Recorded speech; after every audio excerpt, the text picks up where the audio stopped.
Hello everyone and welcome back. से बेटा आज वाली वीडियो के अंदर द इंटरव्यू चैप्टर के कंप्लीट क्वेश्चंस की मैं बात करूंगा। मुझे उम्मीद है इससे पहले इस चैप्टर की लाइन बाय लाइन एक्सप्लेनेशन वाली वीडियो आपने जरूर देखी होगी। चैप्टर को बहुत डेप्थ में मैंने समझाया है।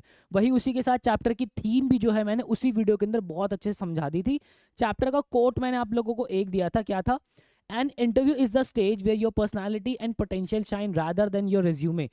हमारे जो इंटरव्यू होता है एक ऐसी स्टेज होती है जहाँ पे हमारी बातों से, हमारी कॉन्वर्जेशन से हमारा एक्चुअल में पोटेंशियल, हमारा एक्चुअल में जो पर्सनालिटी है वो शाइन करती है। अगर मैं रिज्यूमे की बात करूँ, रिज्यूमे से अगर मैं कंपेयर करूँ तो सॉर्टेड। चलो बिना समय वेस्ट के आगे बढ़ते हैं।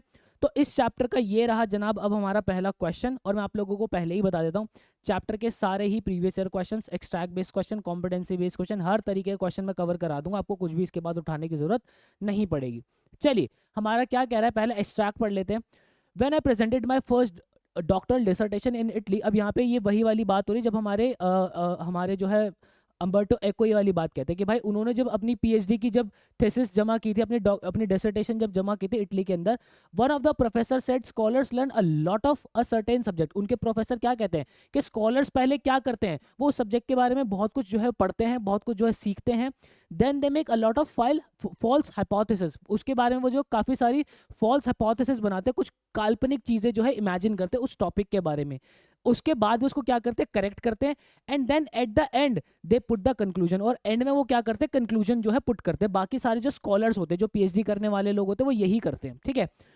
ऑन यू द कॉन्ट्ररी, लेकिन हमारे जो अम्बर्टो एको थे वो बिल्कुल अलग थे, वो उनसे अलग करते थे। और अलग क्या करते थे, वो told the story of your research. वो जो है अपनी रिसर्च की प्रॉपर पूरी स्टोरी बताया करते थे।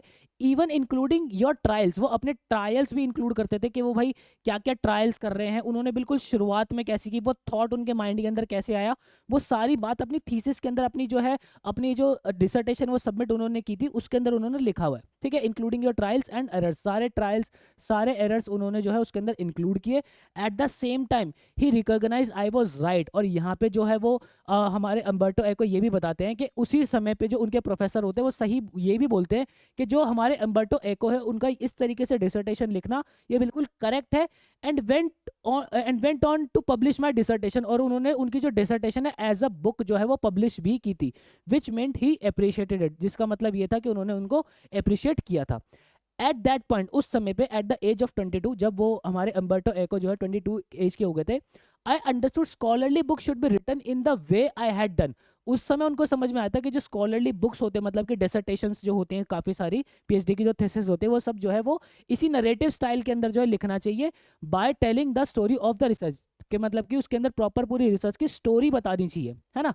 This is why my essays were always have a narrative aspect है। वो ये भी कहते हैं इसी वजह से जो उनके खुद के एसे होते हैं उनके अंदर बहुत ही नरेटिव आस्पेक्ट होता है। And this is why I probably writing narrative novel so late. और कह रहे इसी रीजन की वजह से मैंने जो नॉवेल्स लिखनी जो है वो बहुत ही लेट शुरू करी, लगभग एट द एज ऑफ 50, थोड़ा कम या ज्यादा, ठीक है। ये हमारा एक एक्सट्रैक्ट आ गया। चलिए अब इससे क्वेश्चंस देखते हैं क्या क्या कह रहा है भाई।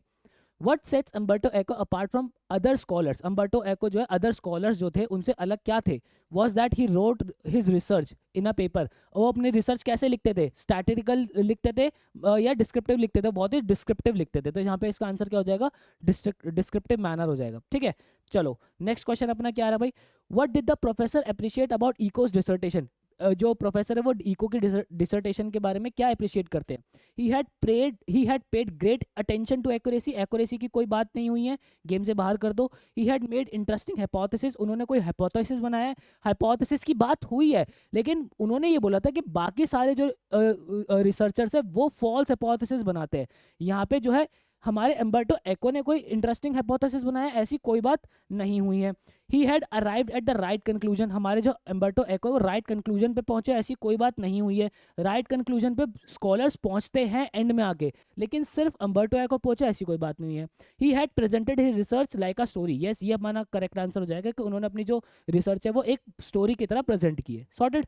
चलिए नेक्स्ट हमारा क्या कह रहा है। According to the professor what was the general pattern of dissertation submitted by scholars. जो बाकी अदर स्कॉलर्स होते थे उनका जनरल पैटर्न क्या होता था, वो क्या करते थे, सबसे पहले एक टॉपिक को जो है पढ़ते थे, ठीक है। उसके बारे में काफ़ी सारे फिर गेसेस बनाते थे, फिर उनको जो है करेक्ट करते थे, फिर उनको जो है फाइनली कंक्लूजन करते थे। They do not tell the full story of the research, वो जो है फुल स्टोरी नहीं बताते थे। तो ये 4 स्टेप्स है बाकी स्कॉलर्स के।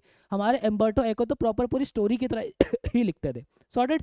चलिए नेक्स्ट क्वेश्चन क्या कह रहा है, the word dissertation as use in the extract does not mean, dissertation का क्या मतलब नहीं हो सकता। देखो डिसर्टेशन होती है हमारी फुल लेंथ, है ना, फुल लेंथ कंप्लीट डिटेल्ड चीज जो होती है उसको डिसर्टेशन बोलते हैं। तो थीसिस भी जो होते हैं वो एक तरीके की डिसर्टेशन की तरह ही होती है, उस सब्जेक्ट के बारे में जो कंप्लीट पूरी डिटेल लिखी होती है, ठीक है। तो लॉन्ग फॉर्म होती है हमारी जो है थीसिस जो होती है। ट्रेटीज भी हमारी लॉन्ग फॉर्म होती है, किसी टॉपिक के बारे में लॉन्ग पूरी जो है एक तरीके की पूरी बहुत पूरी डिटेल चीज होती है जो ट्रेटीज होती है। डिस्कोर्स भी जो होता है हमारी एक तरीके की डिटेल्ड कॉन्वर्जेशन होती है या डिटेल एक तरीके का पेपर होता है। लेकिन जो सिनॉप्सिस होता है ना, सिनॉप्सिस उसका छोटा सा पार्ट होता है। सिनॉप्सिस मतलब स्टार्टिंग के अंदर जो पूरे कम शब्दों के अंदर हमने पूरे डिसर्टेशन के अंदर क्या किया हुआ है वो लिखा हुआ है, तो सिनॉप्सिस छोटा होता है। तो ये उसने बोला था ना कि the word dissertation as used in research does not mean, क्या मतलब नहीं हो सकता, तो सिनॉप्सिस उसका मतलब नहीं हो सकता। ये तीनों जो है लॉन्ग फॉर्म होते हैं, सिनॉप्सिस छोटा स्टार्टिंग के अंदर लिखते हैं बिल्कुल कि भाई पूरी डिसर्टेशन के अंदर ये मैंने किया और ये है, बहुत ही कम शब्दों के अंदर हम लिखते हैं। तो सिनॉप्सिस इसका करेक्ट आंसर होना चाहिए। यस, ये इसका करेक्ट आंसर है। नेक्स्ट हमारा क्या कह रहा है, choose the correct option to answer the following question. ठीक है भाई, what realisation did Umberto Eco come to at the age of 22, 22 की एज में अम्बर्टो एको को क्या रियलाइज हुआ। Scholar should avoid false hypothesis, ऐसा कुछ उनको जो है वो रियलाइज नहीं हुआ था, ये तो करो गेम से बाहर। Scholars could be successful as novelist, के स्कॉलर्स जो वो नॉवलिस्ट बन सकते हैं, ऐसे भी कोई जो है उनको नहीं लगा था। Scholar should have a narrative aspect in their work, scholar could never be successful as novelist, भाई उनको ये लगा था कि स्कॉलर्स को जो है नरेटिव एस्पेक्ट रखना चाहिए उनके काम के अंदर। ठीक है भाई, तो ये अपना करेक्ट आंसर हो जाएगा। चलो नेक्स्ट चलते हैं भाई। What prepared Umberto Eco to become a novelist as late, वो हमारे अम्बर्टो एको जो है वो नॉवलिस्ट क्यों बने थे, कैसे बन गए थे। Writing is essay and research paper in a narrative way, मतलब कि स्टोरी लाइक तरीके से वो जो लिखते थे, इस वजह से जो अम्बर्टो एको अपने नॉवलिस्ट जो अपनी लाइफ के लेटर पार्ट के अंदर बन गए थे। ठीक है, चलो नेक्स्ट। अच्छा नेक्स्ट अपना क्या है भाई, ओके क्वेश्चन आ गया भाई।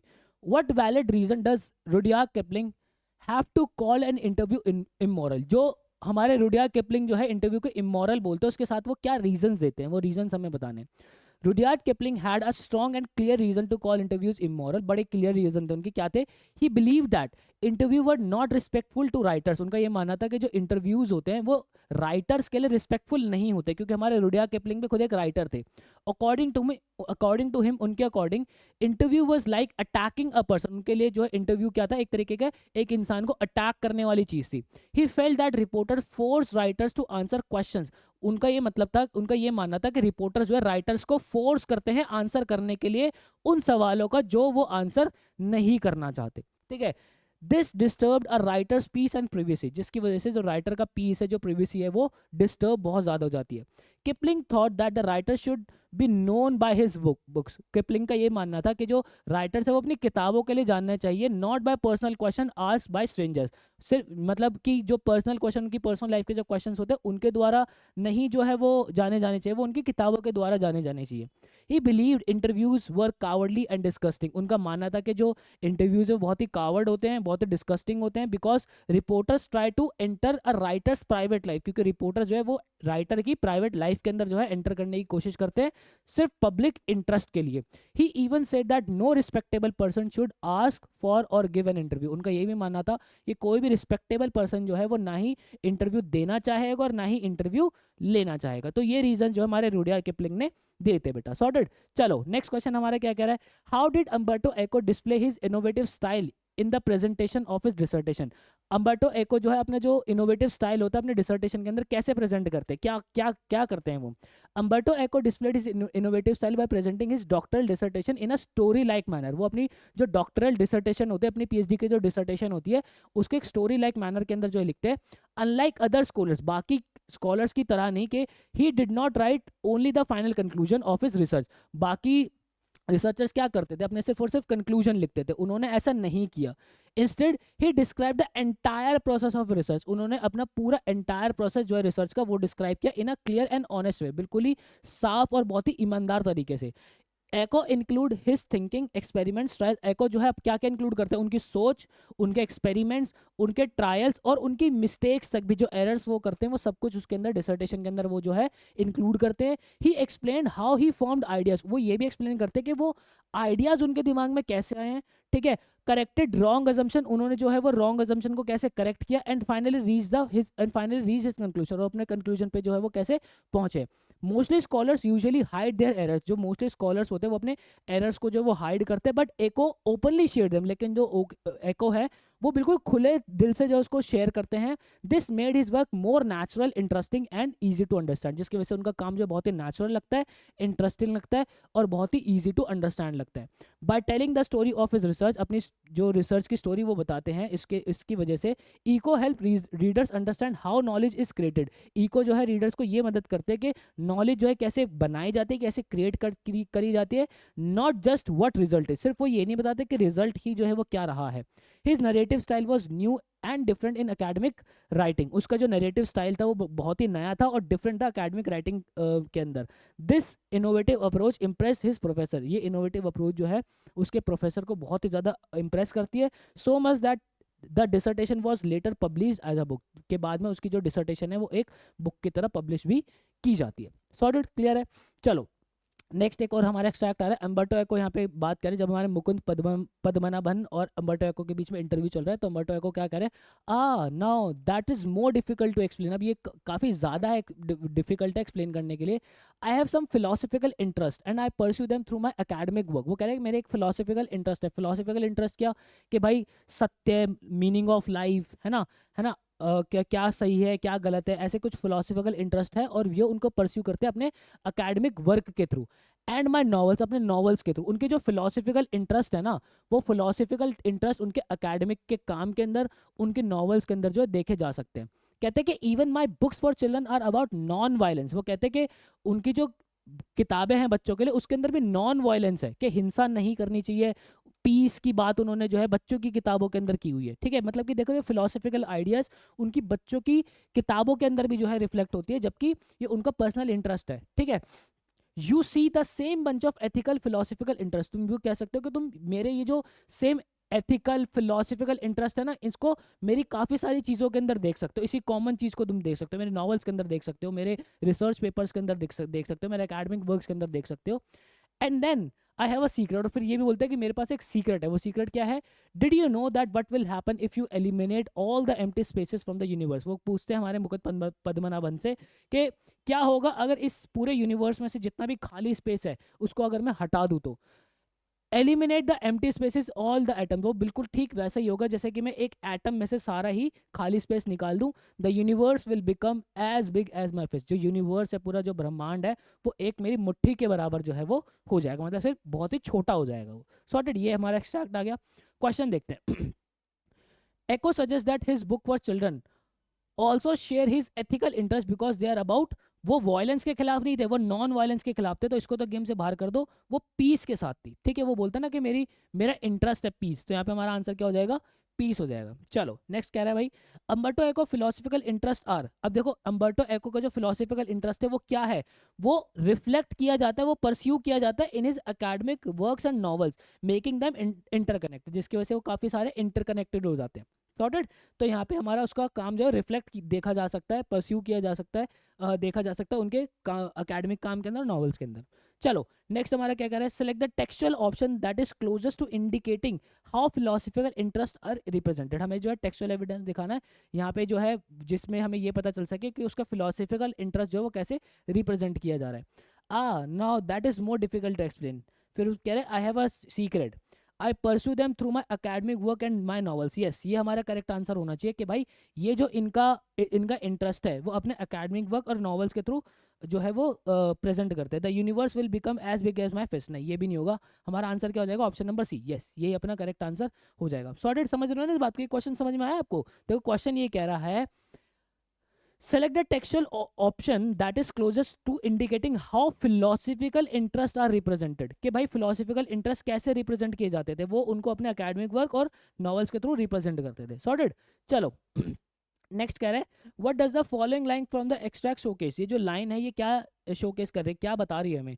The same bunch of ethical philosophical interest, जो सेम जो इनके एथिकल और फिलोसफिकल इंटरेस्ट है वो आप देख सकते हो, ये दिखा रही है कि सारे आपस में सेपरेटेड है नहीं, सारे आपस में अलग अलग आइसोलेटेड है नहीं, डिवाइड हो रहे नहीं, ये सारे आपस में इंटरकनेक्टेड हो रहे हैं।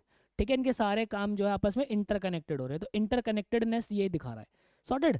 चलो नेक्स्ट क्वेश्चन हमारा क्या कह रहा है भाई, what according to Umberto Eco will happen if the empty spaces are eliminated from the universe, क्या हो जाएगा, उनका जो पूरा ब्रह्मांड है as small as his fist हो जाएगा, एक मुट्ठी के बराबर जो है वो हो जाएगा, वही बात जो है यहाँ पे मैंने लिखी हुई है।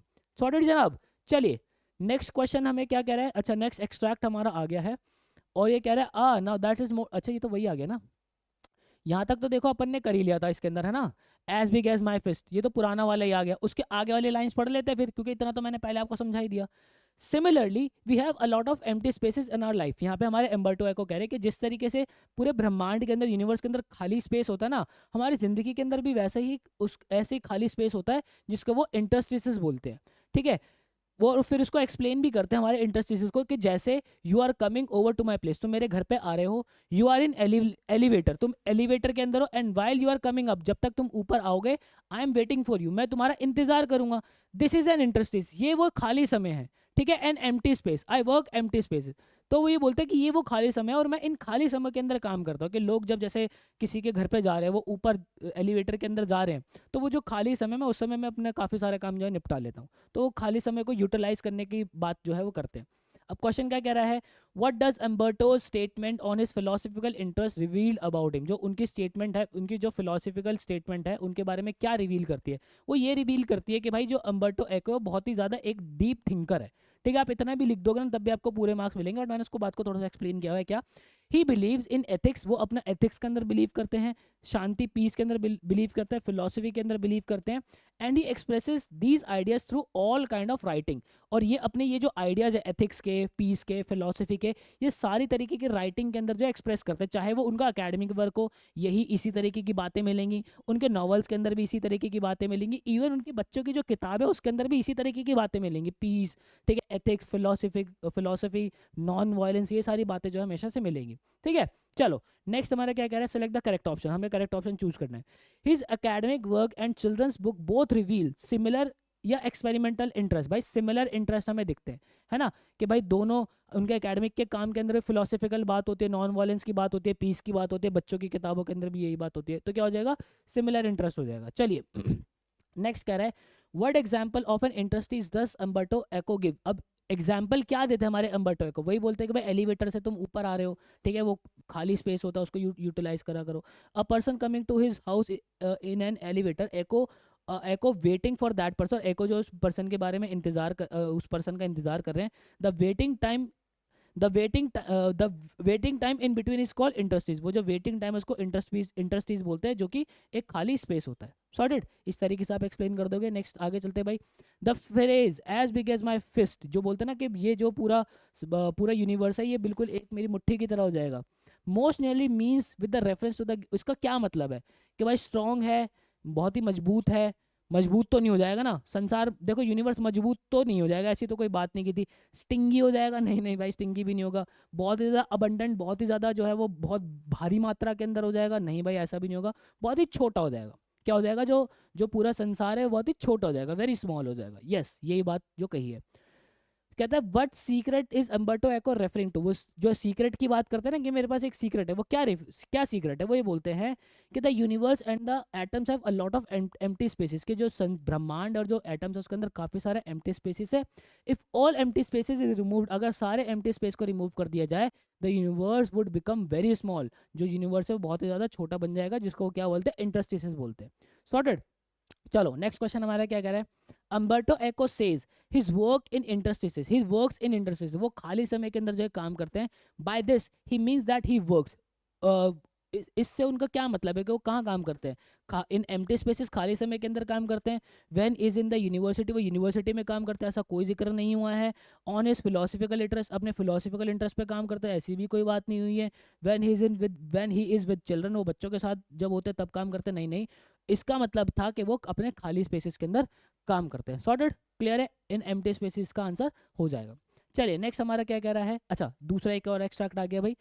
So it is hardly surprising that opinions of the interview of its functions methods and merits very considerably. वो यहाँ पे कह रहे हैं कि ये कोई कोई ऐसी बहुत सरप्राइजिंग वाली बात नहीं है कि भाई जो ओपिनियंस होते हैं इंटरव्यू को लेकर कि भाई इंटरव्यू कैसे किया जाता है ना, इंटरव्यू के क्या मेरिट्स हैं, क्या लोगों का अलग अलग ओपिनियंस इसके लिए हो सकता है। तो ये तो बहुत ही वेरी करता है, डिफरेंट डिफरेंट लोगों के डिफरेंट डिफरेंट ओपिनियन हो सकते हैं, इसमें कोई शॉकिंग वाली बात नहीं है, कोई अचंभे वाली बात नहीं है, ठीक है।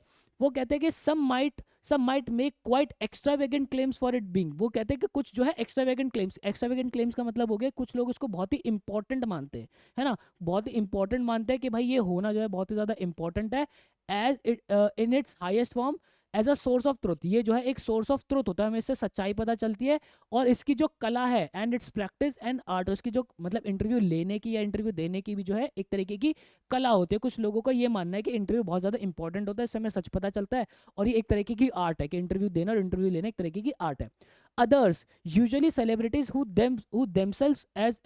see themselves as its victim, वो कह रहे हैं कि दूसरी तरीके से दूसरी तरफ अगर मैं सेलिब्रिटीज की बात करूं जो कि खुद को इसके विक्टिम्स मानते हैं, might despise the interview, might despise का मतलब होगा कि ये इंटरव्यू को बहुत ही नफरत करते हैं, इंटरव्यू से बहुत ही घृणा करते हैं, the interview as an unwanted intrusion into their life. वो कहते हैं कि एक इंटरव्यू एक ऐसी चीज होती है जो कि उनकी लाइफ में घुस जाता है, वो चाहते नहीं है वो घुसे, लेकिन इंटरव्यू उनकी जिंदगी के अंदर घुसता है और feel that it somehow diminishes them, और वो ये फील करते हैं कि इंटरव्यू उनका जो है थोड़ा सा उनकी इंपॉर्टेंस को, उनकी वैल्यू को कम कर देता है। सॉर्टेड, चलिए आ जाओ, what does the author mean by the phrase extravagant claims. ये एक्स्ट्रावेगेंट क्लेम्स का क्या मतलब है ऑथर का? एक्स्ट्रावेगेंट क्लेम से मतलब है कि भाई इंटरव्यू जो है एक्सट्रीमली इंपॉर्टेंट है and always show the truth, और हमेशा सच्चाई दिखाता है।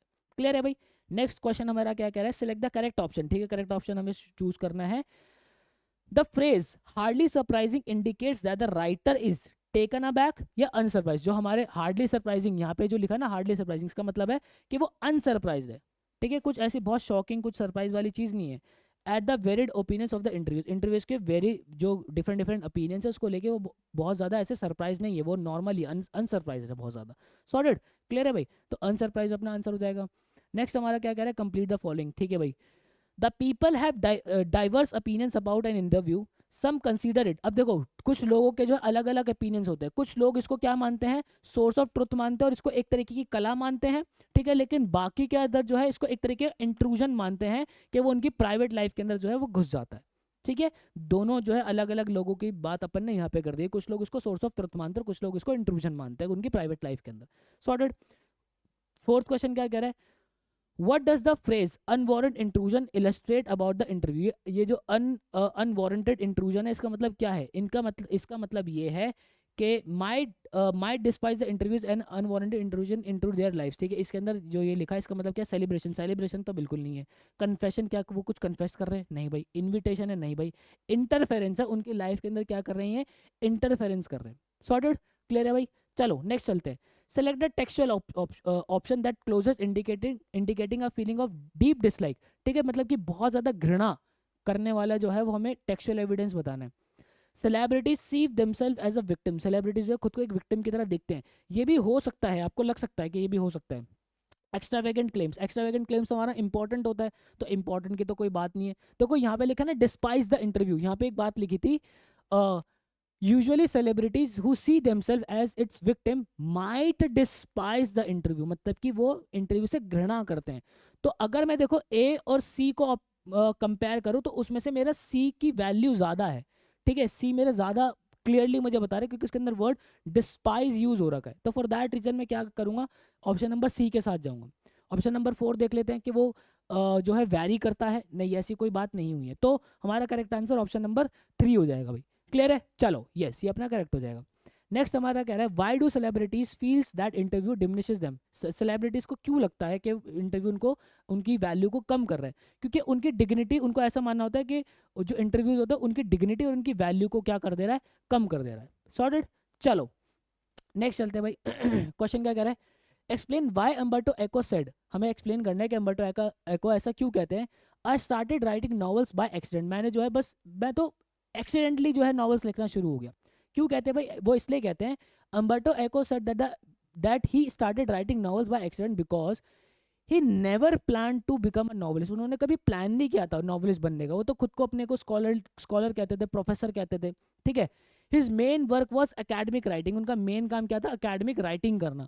He was deeply involve in philosophy, वो बहुत ज़्यादा इन्वॉल्व थे किसके अंदर? फिलोसफी के अंदर, एथिक्स के अंदर, हिस्ट्री के अंदर और अपनी रिसर्च के अंदर। He express these ideas through essay and scholarly books, वो अपने इन आइडियाज़ को एसे के थ्रू और उनकी जो स्कॉलरली बुक्स होती है उसके थ्रू जो है इन आइडियाज़ को एक्सप्रेस करते थे, नॉट स्टोरीज। वो स्टोरीज के थ्रू मतलब ऐसा वो नॉवेल्स वगैरह नहीं लिखते थे, ठीक है। Eco always wrote his academic work in narrative way. Eco जो अपना एकेडमिक वाला जो काम है, ये सारे आइडियाज जो नरेटिव वे के अंदर लिखते थे। ही enjoyed explaining ideas by telling how his thought developed step by step. वो एंजॉय करते थे अपने इस आइडियाज को जब लोगों मतलब वो लिखते थे उस तरीके को कि भाई उनका ये थॉट जो है कैसे स्टेप बाय स्टेप डेवलप हुआ ओवर टाइम, वक्त के साथ। This habit slowly shaped him to a story teller. ये जो है ये आदत जो उनकी थी उनको धीरे धीरे धीरे एक स्टोरी टेलर जो है बना देती है। However he did not sit down with the aim of writing a novel. उन्होंने कभी वो कभी बैठे नहीं इस एम के साथ कि मुझे एक नॉवल लिखनी है। वन डे ही स्ट्रॉन्ग फिलोसफिकल आइडिया, उनके जो एक स्ट्रॉन्ग फिलोसफिकल आइडिया जो थे, उनके जो इमेजिनेशन है और उनका नरेटिव स्टाइल जो है टर्न इनटू अ नॉवल, वो एक तरीके के नॉवल का रूप ले लेता है। That is why he says it happen. तभी वो कहते हैं कि ये जो है एक एक्सीडेंट के थ्रू जो है हुआ है, उन्होंने कभी इंटेंशनली नहीं किया, ये बस होते होते हो गया क्योंकि उनकी आदत थी अपने एकेडमिक काम को नरेटिव तरीके से लिखने की। He started writing novels quite late in life. उन्होंने जो है नॉवेल्स बहुत ही लेट अपनी जिंदगी के अंदर लिखना शुरू किया, अराउंड द एज ऑफ 50, ठीक है, लगभग 50 की एज के आसपास। His novels were not separate from his thinking. उनकी जो नॉवेल्स थी वो अलग नहीं थी उनकी सोच से। They were another way of expressing the same ideas, वो भी एक अलग तरीका था सेम आइडिया को एक्सप्रेस करने का। Thus Eco become a novelist without planning it. जो हमारे एको है वो नॉवलिस्ट बन गए बिना उसको प्लान किए। क्लियर है भाई? नेक्स्ट चलता है। नेक्स्ट हमारा क्या कह रहा है? Explain the meaning of the word interview as the significance of in the. अच्छा, जो वर्ड है इंटरव्यू, इस चैप्टर के अंदर उसकी क्या सिग्निफिकेंस है, क्या इंपॉर्टेंस है, क्या महत्व है, वो अपने को बताना है। देखो भाई, in the lesson the interview, the word interview means conversation. यहाँ पे इंटरव्यू का मतलब क्या है? कॉन्वर्जेशन है, मतलब कि वार्तालाप है। Where one person ask question, जहाँ पे एक आदमी जो है क्वेश्चन पूछता है and other person answer them, और दूसरा पर्सन उसका जवाब देता है। Usually a reporter ask question, usually जो रिपोर्टर होते हैं वो क्वेश्चन पूछते हैं and famous person like writer, actor, thinker replies. और जो फेमस पर्सन होते हैं जैसे कि राइटर हो गए, कोई एक्टर हो गए, कोई थिंकर हो गए, वो उसका जवाब देते हैं। The lesson shows that an interview can have different meanings. यहाँ पे लेसन हमें ये भी दिखाता है कि इंटरव्यू के डिफरेंट डिफरेंट मीनिंग्स हो सकते हैं डिफरेंट डिफरेंट लोगों के लिए। Some people believe an interview is useful, कुछ लोगों का मानना है कि ये जो है बहुत ही ज़्यादा महत्वपूर्ण है, बहुत ही इंपॉर्टेंट है, because it help us to know the person ideas. ये हमें इंसान के जो आइडिया के बारे में जानने में मदद करता है, उनके थॉट्स जानने में मदद करता है, और जो है सच जानने में बहुत मदद करता है। They feel that a good interview is like an art. उनका ये मानना है कि एक अच्छा इंटरव्यू जो एक तरीके की कला है एंड गिव्स करेक्ट इन्फॉर्मेशन, और हमें जो है करेक्ट इन्फॉर्मेशन देता है। How ever other things and interview is bad. कुछ लोगों का ये भी मानना है कि इंटरव्यू जो बहुत ही खराब चीज़ है क्योंकि it enters there private life. जो वो इंटरव्यू होता है उनकी प्राइवेट लाइफ के अंदर जो एंटर कर जाता है। They feel uncomfortable when personal question are asked. वो जो है अनकंफर्टेबल फील करते हैं जब उनसे पर्सनल क्वेश्चन जो है वो पूछे जाते हैं। Some celebrities even feel that interviews reduce their importance. यहाँ पे कुछ सेलिब्रिटीज का ये भी मानना है कि जो इंटरव्यू उनकी इंपॉर्टेंस को कम कर देता है एंड डिस्टर्ब देयर पेस, और उनका पेस जो है वो डिस्टर्ब कर देता है। So in lesson and interview shows both helpful and harmful. यहाँ पे इंटरव्यू जो है वो बहुत ही हेल्पफुल और हार्मफुल दोनों तरीके से जो है वो दिखाया गया है, depending on how it is taken. Depend करता है कैसे लिया जा रहा है and who is being interview, और किसका इंटरव्यू किया जा रहा है। सॉर्टेड? क्लियर है? इस तरीके से आप आंसर लिख दोगे। चलिए जनाब, नेक्स्ट क्वेश्चन हमारा क्या कह रहा है? What according to Umberto Eco is the belief that most journalists and publisher have? Umberto Eco के हिसाब से काफ़ी सारे जर्नलिस्ट और काफ़ी सारे पब्लिशर का क्या जो है वो बिलीफ, क्या ही मानना था? उनका ये मानना था, मैनी जर्नलिस्ट या publisher believe people like only simple और ट्रैशी बुक्स। पीपल का जो है वो बहुत ही सिंपल रीडिंग करना पसंद करते हैं, बहुत ही जो खराब सी किताबें होती है वो ज़्यादा पढ़ना जो है वो पसंद करते हैं, ठीक है। ऐसा बाकी सारे जर्नलिस्ट और पब्लिशर्स का मानना था। They think readers do not enjoy difficult और सीरियस रीडिंग। उनका ये मानना था कि जो जो लोग होते हैं वो डिफिकल्ट रीडिंग, कोई मुश्किल किताबें और सीरियस रीडिंग को पढ़ना जो है वो पसंद नहीं करते. How ever echo strongly disagree with this idea. जो हमारे एको होते हैं वो इस आइडिया से अग्री नहीं करते. ही says that the world has about 6 billion people. उनका ये मानना है कि पूरे वर्ल्ड के अंदर 6 बिलियन लोग हैं. लेकिन और जो उनकी नॉवल है the name of the rose sold only around 10 to 15 million copies. लेकिन इस 6 बिलियन लोगों में से उनकी जो किताब है द नेम ऑफ द रोज वो सिर्फ और सिर्फ 15 मिलियन कॉपीज ही बिकी है. This means that only a small number of people read इस बुक. इसका मतलब ये है कि 6 बिलियन में से बहुत ही कम लोगों ने उनकी जो ये किताब पढ़ी है. देखो, हालांकि किसी किताब की 10 से 15 मिलियन कॉपी बिकना भी एक बहुत बड़ी बात हो जाती है. लेकिन हमारे अम्बर्टो एको की मानना था कि ब्रह्मांड के अंदर तो मतलब ब्रह्मांड कह रहा हूँ, सॉरी, हमारी धरती पे तो 6 बिलियन लोग हैं, उसमें से सिर्फ 10 से 15 मिलियन कॉपी तो बिकी है. तो अभी भी ये बहुत सारी कॉपी तो नहीं बिकी. ये हमारे अम्बर्टो एको की सोच है. The readers are special because they enjoy thoughtful and challenging books. यहाँ पे वो ये कह रहे हैं कि भले ही तुम ये कहो कि 10 से 15 मिलियन कॉपीज एक बहुत ही बड़ा नंबर है, तो ये 10 से 15 मिलियन कॉपी जो बिकी है ये वो रीडर्स है जिनको थॉटफुल और चैलेंजिंग बुक्स जो है पसंद है. दे do not want easy reading all the time. ये जो है उनको हमेशा ही इजी रीडिंग पसंद नहीं आती कि हमेशा से ही जो है वो इजी रीडिंग करते रहेंगे. Eco also explain that interview like easy entertainment sometimes. Eco जो है वो खुद एक्सप्लेन करते हैं कि सब लोग जो है कभी कभार जो है इजी एंटरटेनमेंट कभी कभार जो है पसंद करते हैं. He himself watching simple TV show. वो खुद भी जो है सिंपल टीवी शोज जो है डिनर के बाद जो है खुद को रिलैक्स करने के लिए देखते हैं. But he clearly says that people do not want such light entertainment all day long. वो ये भी कहते हैं कि हमेशा ही वो इजी रीडिंग करना पसंद नहीं करते लोग. ठीक है. Reader enjoy a mix of relaxation and serious thinking. Readers जो है वो एक मिक्सचर जहाँ पे उनको रिलैक्सेशन भी मिले, सीरियस थिंकिंग भी मिले, इस तरीके की रीडिंग जो है वो इंजॉय करते हैं. सॉर्टेड. वो कभी कभी रिलैक्स भी होते हैं, कभी कभी सीरियस थिंकिंग भी वो इंजॉय करते हैं. तो ये उनका मानना था जर्नलिस्ट और पब्लिशर्स के अलग होके. ठीक है. नेक्स्ट क्वेश्चन हमारा क्या कह रहा है. Did Umberto Eco like to be identified as novelist. क्या अम्बर्टो एको को पसंद था कि उनको जो है एज अ नॉवलिस्ट जो है माना जाए. Give reason in support your answer. हमें रीजन देने. अम्बर्टो एको को बिल्कुल पसंद नहीं था. He mainly saw himself as a scholar और अकेडमिक राइटर. वो खुद को एक स्कॉलर और अकेडमिक राइटर की तरह देखते थे. He primary interest was in philosophy. उनका खुद का इंटरेस्ट फिलोसफी के अंदर था, एथिक्स के अंदर था, हिस्ट्री के अंदर था और रिसर्च के अंदर था. He believe that his novel were just another way of expressing the same idea. उनका ये मानना था कि जो उनकी नॉवल्स है वो एक दूसरा तरीका है सेम आइडिया को रिप्रेजेंट करने का. That he discuss in his academic work. जो कि अपने अकेडमिक वर्क्स के अंदर वो डिस्कस किया करते थे. Eco started writing novels quite late in life. वो अपनी बहुत ही लेट लाइफ के अंदर नॉवेल्स वगैरह लिखना शुरू करते हैं. And said that he began writing them by accident. वो ऐसा कहते हैं कि भाई जो ये नॉवेल्स वगैरह लिखनी मैंने शुरू किए ये तो जस्ट एक एक्सीडेंट की तरह मैंने शुरू कर दी, एक्सीडेंटली हो गया, मैं चाहता नहीं था ये लिखना. This shows that becoming a novelist was not his original plan. जिससे हमें ये पता चलता है कि नॉवलिस्ट बनना उनका ओरिजिनल प्लान नहीं था. He also felt that people should not जज a writer only by novels. उनका ये कहना था कि लोगों को जो है वो एक राइटर को सिर्फ नॉवेल्स से ही जज नहीं करना चाहिए because his serious academic work was equally important. उनका ये कहना था कि उनका जो सीरियस एकेडमिक वर्क था वो भी उतना ही इक्वली इंपॉर्टेंट है. Therefore Umberto Eco did not want to be known as novelist. वो जो है एक नॉवलिस्ट की तरह नहीं जाना चाहते थे. He prefer to be recognize as a thinker and scholar. ठीक है. वो ये अपने आप को जो है as a thinker as a scholar जो है वो चाहते थे कि लोग मुझे इस तरीके से जाने. और वो ये भी कहते हैं कि भाई मैं जो है वो जो मीटिंग्स है वो रिसर्च वर्क की मीटिंग्स अटेंड करता हूँ. मैं जो है वो जो पब्लिशर वगैरह की जो मीटिंग्स होती है ये सारी ऐसी मीटिंग्स मैं अटेंड नहीं करता.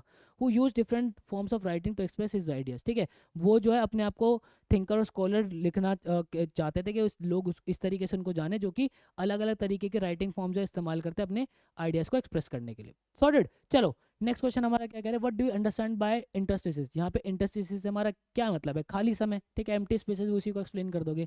How does Umberto Eco utilize his interstices. वो इस खाली समय को इंटरस्टिसेस को ऐसे इस्तेमाल करते थे. बाय इंटरस्टिसेस अम्बर्टो को मीन एम्प्टी और in between spaces of time. ठीक है. इंटरस्टिसेस उनका मतलब था खाली समय जो बीच में हमें मिल जाता है हमारी रोजमर्रा की जिंदगी में. These are small gaps. ये छोटे छोटे गैप्स है when we are not busy with the main work. जब हम मेन काम से बिजी नहीं होते तो छोटे छोटे जो हमारे पास खाली स्पेसेस होते हैं वो इंटरस्टिसेस होते हैं. For example waiting for someone किसी के लिए इंतज़ार करना, लिफ्ट के अंदर ट्रैवल करना और having free time in between two activities, दो एक्टिविटीज़ के बीच में जो फ्री टाइम है, ये सब को वो क्या कहते हैं, इंटरस्टिसेस कहते हैं। Eco believe that life is full of such empty spaces. Eco का मानना है कि लाइफ जो है ऐसी बहुत सारे एम्प्टी स्पेसेस से भरी हुई है। Umberto Eco uses his interstices in a creative way. Umberto Eco जो है इस इंटरस्टिसेस को बहुत ही क्रिएटिव तरीके से इस्तेमाल करते हैं। Instead of wasting his free time, वो अपना फ्री टाइम वेस्ट नहीं करते। ही थिंक्स, वो सोचते हैं, वो प्लान करते हैं, and works during this moments, और इन मोमेंट्स के बीच में, इन खाली समय के बीच में बहुत जो है बहुत सारा काम जो है करते हैं। He uses this small gaps to develop ideas, वो इन स्मॉल गैप्स को आइडियाज़ डेवलप करने के लिए इस्तेमाल करते हैं। रिफ्लेक्ट ऑन फिलोसफी, फिलोसफी के बारे में सोचते हैं वो। समटाइम्स राइट, और कुछ ना कुछ अपना जो है कभी कभार लिख भी देते हैं। According to him important thinking does not always happen at desk और ऑफिस। उनके हिसाब से जो है इंपॉर्टेंट जो थिंकिंग है वो सिर्फ और सिर्फ एक डेस्क पे बैठकर और ऑफिस के अंदर नहीं हो सकती। It can happen waiting time too, ये जो है एक, जब आप किसी का इंतजार कर रहे हो तब भी आप जो है चीज़ों को सोच सकते हो, ठीक है, इंपॉर्टेंट चीज़ों को सोच सकते हो। सो इंटरस्टिसेस आर यूजफुल फ्री मूवमेंट्स। इंटरस्टिसेस क्या है, यूजफुल फ्री मूवमेंट्स है। And Umberto echo utilises them wisely bye turning them into productive and creative time, और उसको बहुत ही अच्छे से यूटिलाइज करते हैं अम्बर्टो एको, प्रोडक्टिव और क्रिएटिव जो है वो बनाकर।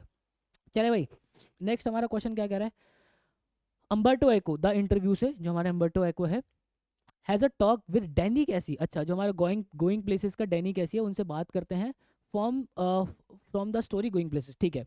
Danny being a football prodigy, जो हमारे डैनी कैसी है वो एक फुटबॉल के स्टार है भाई, बहुत ही फेमस है। Feels his popularity may affect his game as he can not devote much time to it. अच्छा, उनका ये मानना है कि जो जितने वो पॉपुलर होते जा रहे हैं तो उनको जो है वो काफ़ी सारी ब्रांड्स अप्रोच करती होगी, है ना, उनको इंटरव्यूज़ के लिए जाना हो पड़ता होगा, उनको काफ़ी सारी ओपनिंग्स के लिए जाना पड़ता होगा, कहीं कहीं पे लोग उनको बुलाते होंगे। तो कह रहे कि अब क्योंकि मैं इतनी जगह पे ऑक्यूपाई हो गया हूँ तो ये सारी चीज़ें ना मेरे गेम को बहुत ज़्यादा जो है अफेक्ट कर रही है, क्योंकि उसको गेम की प्रैक्टिस करने के लिए उतना समय मिल नहीं रहा होगा। What advice will Umberto echo give Danny कैसी अबाउट टाइम मैनेजमेंट। अब हमारे अम्बर्टो एको जो है वो डैनी कैसी को टाइम मैनेजमेंट के बारे में क्या एडवाइस देंगे। अब देखो, टाइम मैनेजमेंट से क्या याद आएगा, इंटरस्टिसेस वाला टाइम आएगा कि हमारे अम्बर्टो एको जो है वो खाली समय को यूटिलाइज करना उनको बताएंगे, तो वही सारी बातें आपको इसके अंदर लिखनी है। आपको क्या लिखना है, इसके बारे में एक पैराग्राफ लिखना है, ठीक है, जो इंटरेक्शन दोनों के बीच में हुई है। चलो भाई, पैराग्राफ हम लिख देते हैं। Umberto Eco met Danny Casey, Umberto Eco Danny Casey से मिलते हैं। Danny tells Eco that he is becoming very popular. Danny बताते हैं कि बहुत ही ज़्यादा पॉपुलर होते जा रहे हैं। And this is taking away his time from football practice, और इसकी वजह से वो फुटबॉल के अंदर जो है फुटबॉल प्रैक्टिस नहीं कर पा रहे। He feels worried that his game में सफ़र, वो बहुत ही चिंतित है इस बात को लेकर, कौन, डैनी कैसी, कि इस वजह से उनका गेम जो है सफ़र करेगा, because he is busy with interview and people, वो लोगों के साथ और इंटरव्यू वगैरह देने में काफ़ी ज़्यादा बिजी हो गए। अम्बर्टो एको उनको जो बहुत ही केयरफुली सुनते हैं और उनको सिंपल एडवाइस देते हैं। वो डैनी कैसी को बोलते हैं that fame should not stop him from working hard, जो ये फेम उन्हें मिल रहा है वो उनको मेहनत करने से रोकना नहीं चाहिए। Eco explain that everyone has small free moments. Eco उन्हें एक्सप्लेन करते हैं कि हर किसी की ज़िंदगी के अंदर छोटे छोटे खाली समय होते हैं, जैसे कि हम किसी का इंतज़ार कर रहे हैं, हम जब ट्रैवल कर रहे हैं, और हम अगर रेस्ट कर रहे हैं। ही कॉल्स दिस मूवमेंट्स इंटरस्टिसेस, वो इन मूवमेंट्स को क्या कहते हैं, इंटरस्टिसेस बोलते हैं। He advise Danny to use this free time for planning thinking about his game. वो कहते हैं कि यहाँ पे डैनी कैस, जो हमारे अम्बर्टो एको डैनी कैसी को एडवाइस करते हैं कि आप इन फ्री टाइम को अपने गेम को प्लान करने में जो इस्तेमाल किया करो, और रेस्ट वगैरह अपने माइंड को रेस्ट देने में जो है इस्तेमाल किया करो। Eco tells him to decide what is most important. Eco उनका ये भी कहते हैं कि तुम्हें डिसाइड करना पड़ेगा कि क्या ज़्यादा इंपॉर्टेंट है। And give football the best time of the day, और फुटबॉल को तुम्हें एक अच्छा खासा बेस्ट टाइम जो है वो देना चाहिए। He says that if Danny uses his time well, वो कहते हैं कि अगर डैनी अपने इस टाइम को अच्छे से इस्तेमाल करेंगे, he can manage both popularity and football successfully, वो अपनी पॉपुलैरिटी और अपना फुटबॉल जो है बहुत ही सक्सेसफुली मैनेज कर सकते हैं। सॉर्टेड, क्लियर है। चलो भाई, नेक्स्ट क्वेश्चन हमारा क्या कह रहा है, what evidence from the text reveals that Rudyard Kipling did not walk the talk. देखो, did not walk the talk का मतलब होता है कि जो उन्होंने कहा वो नहीं किया, है ना। वॉक द टॉक का मतलब होता है जो कहा वो किया। तो यहाँ पे लिखा है आप जो है टेक्स्ट में से कुछ टेक्सुअल एविडेंस हमें देने जहाँ पे हम ये बता सके कि रुडियार्ड किपलिंग ने जो कहा वो नहीं किया, ठीक है। His actions were different from his words, जो हमारे रुडियार्ड किपलिंग थे उनके एक्शंस उनके वर्ड्स उनके शब्दों से अलग थे। कैसे, in the text Kipling strongly criticise interview, अपने टेक्स्ट के अंदर वो जो है इंटरव्यू की बहुत निंदा करते हैं। ही कॉल्स देम इमोरल, वो इंटरव्यूज को इमोरल कहते हैं। Compares them to an attack, वो ये कहते हैं कि इंटरव्यू तो एक तरीके का अटैक है। And says that no respectable person should either ask for it और गिव एन इंटरव्यू, और ये भी कहते हैं कि कोई भी रिस्पेक्टेबल पर्सन जो है वो ना ही इंटरव्यू देगा और ना ही इंटरव्यू लेगा। This shows his clear dislike for interview, जिससे हमें ये पता चलता है कि वो इंटरव्यू को बिल्कुल पसंद नहीं करते। However the text gives clear evidence that Kipling himself one interview Mark Twain, यहाँ पे हमें ये भी पता चलता है कि जो किपलिन है वो एक मार्क टेवेन का जो है इंटरव्यू खुद करते हैं कुछ साल पहले। ये स्टेटमेंट देने से कुछ साल पहले वो खुद भी जो इंटरव्यू करते हैं। This proves that even though he spoke against the interview, जिससे हमें ये पता चलता है कि वो इंटरव्यू के खिलाफ बोलते हैं। He had practice the same thing in past, उन्होंने जो है खुद भी ये पास्ट के अंदर किया है। दस this his words and action do not match, उनके जो वर्ड्स उनके जो एक्शन है वो आपस में मेल नहीं खाते, मैच नहीं करते। While he publicly condemned interview, वो पब्लिकली इंटरव्यू को कंडेम करते हैं। ही पर्सनली टुक हिमसेल्फ, वो जबकि खुद भी एक इंटरव्यू लेते हैं। This contradiction is the evidence from the text that shows Rudyard Kipling did not follow what he preach and therefore he did not walk the talk. इस टेक्सुअल एविडेंस से हमें पता चलता है कि रुडियार्ड किपलिंग ने जो कहा वो नहीं किया, hence he did not walk the talk. Sorted, clear है? चलो नेक्स्ट हमारा क्या कह रहा है, what do you understand by the term expression thumbprints on windpipe. देखो थंबप्रिंट्स ऑन विंड पाइप का क्या मतलब है, अगर आपने ध्यान से चैप्टर पढ़ा हो तो सॉल्व बिलो कहते हैं ना कि इंटरव्यू तो ऐसा होता है कि कोई मेरी जो है वो विंड पाइप पे थंब रख दे, तो इसका मतलब ये है कि he meant that interview were painful and uncomfortable experience. Saul Bellow का ये कहना था कि इंटरव्यू जो बहुत ही पेनफुल होता है और अनकंफर्टेबल एक्सपीरियंस होता है उनके लिए। He felt as if someone was holding his throat tightly, इसको मतलब इंटरव्यू देना उनको ऐसा लगता है कि कोई उनका गला जो है टाइटली पकड़ रहा है और उनको जो है बहुत ही मुश्किल हो रही है सांस लेने में, ये उनका मतलब था। He believe that when interviewers ask too many personal question, उनका ये मानना था कि जब इंटरव्यूअर उनसे बहुत ज़्यादा पर्सनल क्वेश्चन पूछते हैं it becomes cruel and unwanted, ये बहुत ही क्रूअल हो जाता है और बहुत ही अनवांटेड हो जाता है कि वो चाहते नहीं है कि ऐसे सवाल पूछे जाए। सच questions make the writer feel trapped, इस ऐसे क्वेश्चन जो राइटर को बहुत ही ट्रैप्ड फील करवाते हैं और प्रेशर्ड फील कराते हैं, मतलब राइटर्स के ऊपर बहुत प्रेशर जो है फील होता है। According to Saul Bellow interviews do not always respect person's privacy, उनके अकॉर्डिंग जो है वो इंटरव्यू जो है वो पर्सन की प्राइवेसी को जो है रिस्पेक्ट नहीं करते। Instead of feeling relax he felt choked and uneasy during the interview, मतलब रिलैक्स होने की जगह वो इंटरव्यू के दौरान जो है बहुत ही चोक्ड फील करते हैं और बहुत ही अनईजी फील करते हैं। क्लियर है भाई? नेक्स्ट क्वेश्चन चलते हैं। How does Eco find the time to write so much, Eco को जो है वो इतना सारा लिखने का टाइम कहाँ से मिलता है? भाई एको को जो मिलता है वो इंटरस्टिसेस के वजह से इतना सारा समय मिलता है। वो खाली समय बताते हैं कि भाई यूनिवर्स और एटम्स के अंदर काफ़ी सारा खाली समय, अगर वो सब समय निकाल दिया जाए तो एक मुट्ठी की तरह हो जाएगा, उसी को उन्होंने इंटरस्टिसेस का है, वो इसी खाली समय को यूटिलाइज करते और अपना सारा समय जो है वो लिखते हैं। ठीक है, therefore he consider himself a scholar who rights novels on Sundays, वो खुद को जो एक स्कॉलर मानते हैं जो कि संडेज को लिखते हैं, वही सारी बात इसके अंदर लिखी हुई है, आप अपना एक बार रीड जरूर कर लेना। नेक्स्ट क्वेश्चन हमारा क्या कह रहा है, what is the reason for the huge success of the novel The name of the Rose. The name of the Rose जो है वो एक ह्यूज सक्सेस रही, उसका क्या रीजन रहा होगा? एम्बर्टो एक और ये बताते हैं कि जो उनकी जो नॉवल है द नेम ऑफ द रोज वो एक डिफिकल्ट बुक है रीड करने के लिए, अनलाइक मैनी अदर नॉवेल्स। काफ़ी नॉवेल्स की से अगर कंपेयर करोगे तो उनकी जो बुक है वो थोड़ी डिफिकल्ट है, हार्ड है रीड करने में। इट इज़ डिटेक्टिव स्टोरी, वो एक डिटेक्टिव स्टोरी है, ठीक है, स्टोरी टेलिंग इसके अंदर भी डिटेक्टिव स्टोरी है, but it also talks about deep subjects like, उनके इस बुक के अंदर काफ़ी इंपॉर्टेंट जो डीप सब्जेक्ट्स है जैसे कि फिलोसफी, रिलीजन, मिडेवल हिस्ट्री, इन सब की जो है बात हुई हुई है। Because of this the novel is meant for readers who do not always want easy and light reading, इसी वजह से जो है ये नॉवल उनके लिए इंपॉर्टेंट बन जाती है, उन लोगों के लिए इंपॉर्टेंट बन जाती है जो कि ईजी और लाइट रीडिंग पसंद नहीं करते। Even then the novel became very successful, ये मतलब ये इतनी हार्ड होने के बाद भी ये जो नॉवल है बहुत ही ज़्यादा सक्सेसफुल रही, विच सरप्राइज मैनी पीपल, जिससे जिससे काफ़ी लोग बहुत सरप्राइज रहे कि भाई इतनी, मतलब लोग अक्सर इतनी हार्ड के तरीके की बुक्स नहीं पढ़ते हैं पर ये इतनी सक्सेसफुल क्यों रही।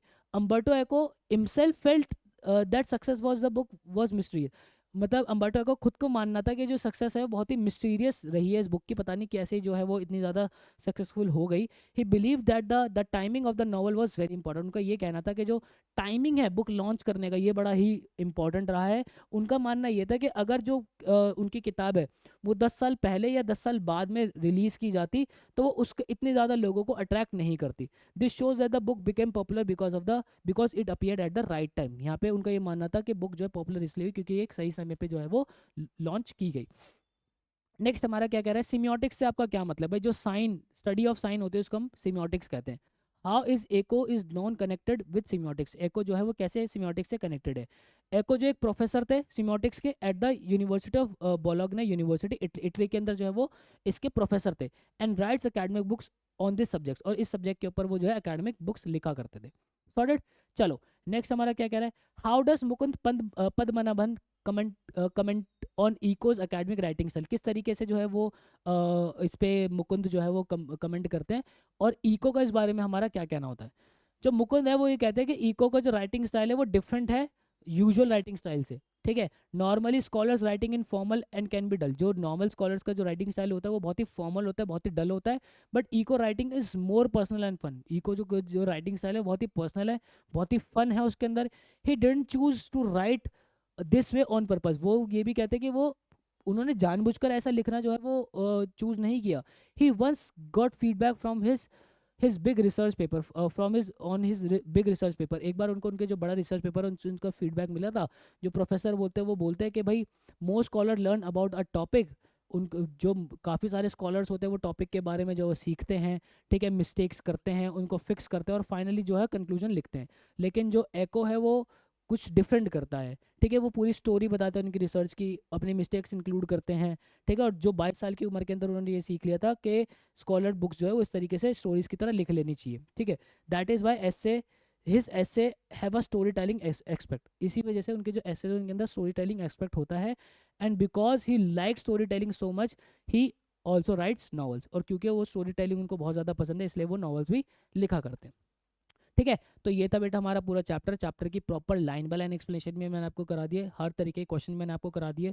स्टिल आपको कोई भी डाउट होता है आप मुझसे यहाँ पे कनेक्ट हो सकते हो। इस चैप्टर के प्रॉपर जो नोट्स आपको डिस्क्रिप्शन बॉक्स के अंदर मिल जाएंगे। जाते जाते मैं आपको एक हैशटैग जरूर देना चाहूँगा, दैट इज़ रियाज ही राज है। आप दिन रात मेहनत कर रहे हो मेरे बच्चे, ये मेहनत ज़रूर रंग लाएगी। और जब आप एक अच्छे कॉलेज के अंदर पहुँचोगे, ज़िंदगी में बहुत कुछ अच्छा करोगे, तो लोग आएंगे, भीड़ लगाएंगे आपके पास, पूछेंगे क्या राज है, तो उनको बोलना मेरी मेहनत, मतलब कि मेरा रियाज ही राज है। Thank you so much guys, मिलता है इसी के नेक्स्ट वीडियो के अंदर। मुझे दीजिएगा इजाजत, till then bye and take care.